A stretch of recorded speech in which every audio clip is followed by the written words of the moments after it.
Marami ulit ang naghihintay sa labas ng tanggapan ng Bureau of Animal Industry ng Agriculture Department sa Quezon City para bumili ng 20 pesos na kada kilong bigas. Silipin na natin ang sitwasyon doon sa unang balita live ni EJ Gomez.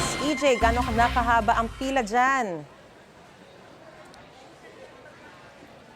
Mariz, nako, good morning. Mahaba ang pila kanina, no? Dahil marami sa mga nakatatanda na benepisyaryo ay nandito na madaling araw pa lang. Yan yung ginagawa nilang sakripisyo para raw makakuha o makabili naman ng murang bigas ngayong mataas ang presyo ng mga bilihin.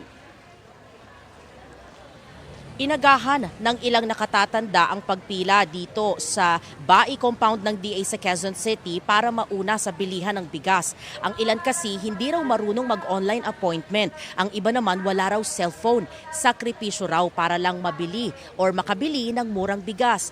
Dahil sa edad, madali raw nilang nararamdaman ang init, pagkabalisa at pagkahilo sa mahabang oras ng paghihintay. May ilan na inutang pa raw ang pamasahe para lang makapunta ng Quezon City. Ibang nakatatanda naman ng halos 1 oras daw na naglakad para makarating lang dito sa Kadiwa Store. Kanya-kanyang diskarte pampalipas ng oras sa mga nakapila sa labas ng gate ng Bai Compound. Ang ilang nakapila nakasalampak na lang sa bangketa.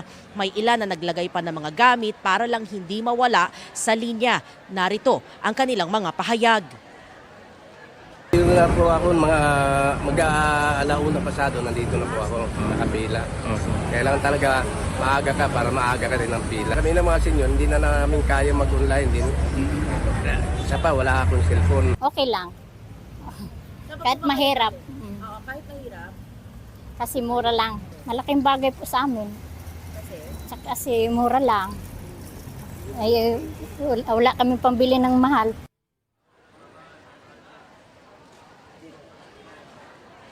Marie, sabi nung nakausap natin na facilitator organizers ng pagbenta dito sa murang bigas, no, ay walang exact na bilang yung nabibigyan nila kada araw, pero hanggat may stocks ay mag-a-accommodate sila. Pero dahil or in consideration dun sa mga effort naman ng pumipila ng sobrang aga, lalo na yung mga hindi nakapag-online appointment, yung mga PWDs or yung mga matatanda, kanina nagbigay sila ng stub. Yung sa mga hindi ma-accommodate ngayong araw, binigyan sila ng stub para babalik na lang daw sila sa susunod na linggo. Ang actual na date niya ay April 29 para sa susunod na linggo sila yung kumbaga bibigyan ng prioritization. Ito yung in consideration dun sa talagang walang cellphone, hindi makapagproseso ng kanilang online appointment para lang makabili ng 20 pesos na kada kilo ng bigas.